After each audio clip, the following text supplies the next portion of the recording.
Okay, so this is problem number 1 on Unit 3 Worksheet 4. It's the green worksheet. I chose to do this one because it has 2 equations that you have to use in it, one for phase change and one for temperature change.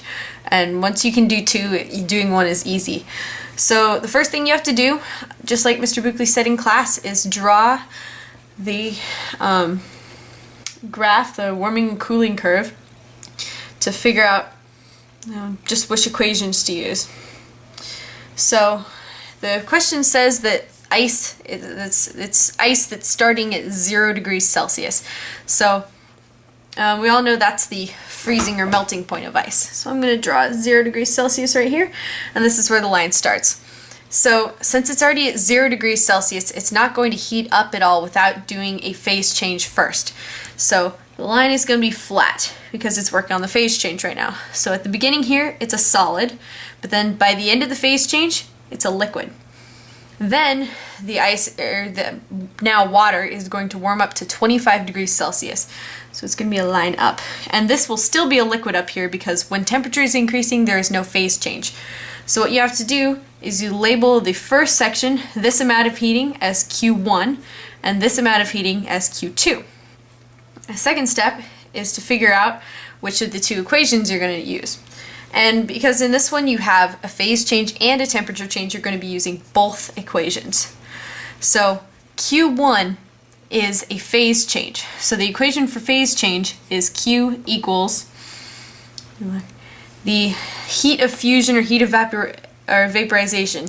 And in this case, it's the heat of fusion because it's going to be melting. So it's going to be 334 joules or gram times the mass of whatever object it is. So hold on, I'm just going to write this as the general equation for it. So it's the heat of fusion times the mass of whatever you're trying to figure out is heating on it. And Q is the total amount of energy. Then Q2 is the temperature change. So it's a different equation for temperature change. So when you're doing temperature change, it's the specific heat capacity times the mass times the final temperature minus the initial temperature. And so you can find the numbers for the heating of fusion and the specific heat capacity for whatever you're trying to solve for. It's at the top of each of the pieces of paper. And just remember that if you're melting something, you're adding energy, so it's going to be positive, but if you're freezing something, it's going to be negative. So in this case, we're melting, so it's going to be a positive change in energy. So you know that the total amount of energy that has to be absorbed by the ice is going to be this amount plus this amount. So the total amount of heating equals Q1 plus Q2. And then the third step is to solve for each one. So if you're solving for Q1 first, Q1, remember, is the phase change. So you have heat of fusion, which is at the top of your paper. This is the 334 joules per gram times the mass, which is told up here, it's 150 grams. And that's pretty easy to solve for. These grams just cancel, so it's 334 times 150. So Q1 equals 50,100 joules. Okay, so that's Q1. Then Q2 is the temperature change.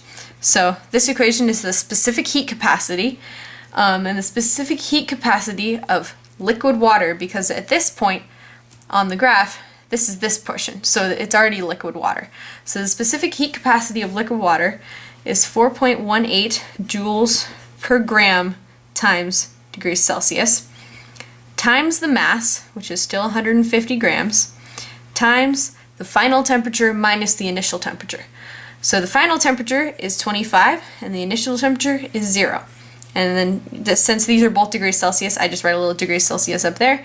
That way you can cancel the degrees Celsius, cancel the grams, and when you multiply all that out, you just come up with joules. So Q2 equals 4.18 times 150 times 25 joules. So Q2 equals 15,675 joules. So then you're finding the total Q, or total heating, so that's Q1 plus Q2. So 50,100 joules plus 15,675 joules equals 65,775 joules. And so remember how you have to do significant figures? So if you look in your problem, the least amount of significant figures you have is either 2 in 150 or 2 in 0.0. So it's 2 sig figs. So you have to round this to 2 sig figs, so you get 66,000 joules or 66 kilojoules.